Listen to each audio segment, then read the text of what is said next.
Bonsoir mesdames, messieurs et les autres. Une grande nouvelle est tombée il y a quelques jours dans le monde du sport automobile. En effet, le premier championnat du monde de Formule 1 va naître dans les semaines à venir.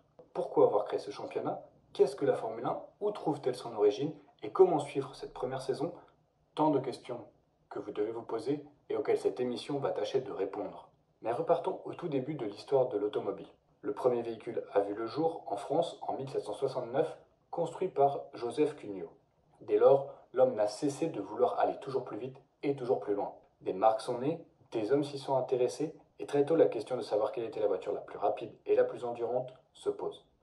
Impossible de vraiment comparer les véhicules entre eux jusqu'à ce que la course automobile apparaisse et que cette comparaison devienne possible. La première grande course eut lieu entre Rouen et Paris en 1894, et dès lors la course automobile passionna les gens du monde entier, surtout sur le vieux continent. Avant la Grande Guerre, elle va se développer partout, et tout le monde voudrait y participer. Nous verrons alors de grandes courses apparaître telles que les 500 miles d'Indianapolis aux États-Unis en 1911, ou encore du côté de chez nous, les 24 heures du Mans en 1924, mais également le Grand Prix de Monaco en 1929. Après la Grande Guerre et avec l'avènement des régimes fascistes en Allemagne ou encore en Italie, des marques comme Mercedes ou Alfa Romeo vont commencer à dominer la course automobile.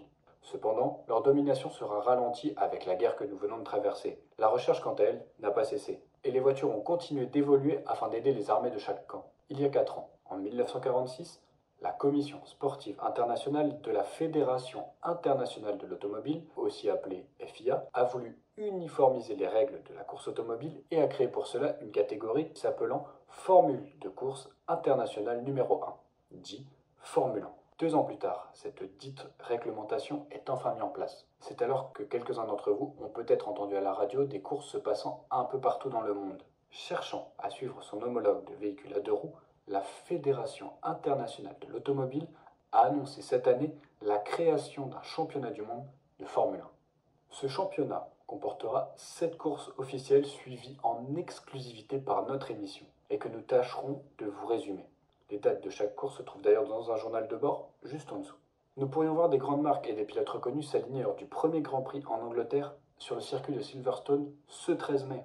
Nous, journalistes, entendons des écuries prestigieuses comme Alfa Romeo ou Maserati, mais notre amour pour notre patrie portera sûrement notre regard vers des écuries comme Gordini ou Talbot. Attendons également la décision que prendra Mercedes quant à son inscription. Concernant le règlement, certaines règles ont été ajoutées au règlement sportif et technique de 1946. Nous pouvons d'ores et déjà vous affirmer que seuls les 4 meilleurs résultats seront retenus sur les 7 courses officielles de cette saison. De plus, le barème des points sera le suivant: 8 points pour le premier, 6 points pour le deuxième, 4 points pour le troisième, 3 points pour le quatrième et 2 points pour le cinquième. De plus, il y aura 1 point bonus pour l'auteur du meilleur tour en course. Enfin, les pilotes peuvent se relayer au volant d'une voiture, mais dans ce cas, les points marqués en fin de course, s'il y en a, seront divisés, peu importe le nombre de tours bouclés.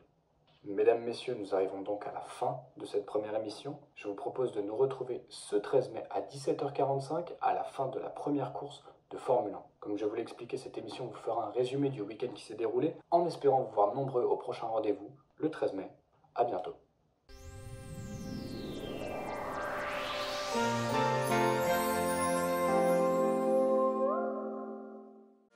Si la vidéo t'a plu, tu peux lâcher ton plus beau pouce bleu, pense à t'abonner en cliquant sur mon logo au milieu de ton écran et active la cloche pour ne louper aucune de mes prochaines vidéos. À droite et à gauche, tu trouveras des vidéos à voir ou à revoir. Et moi je te dis au revoir et à la prochaine.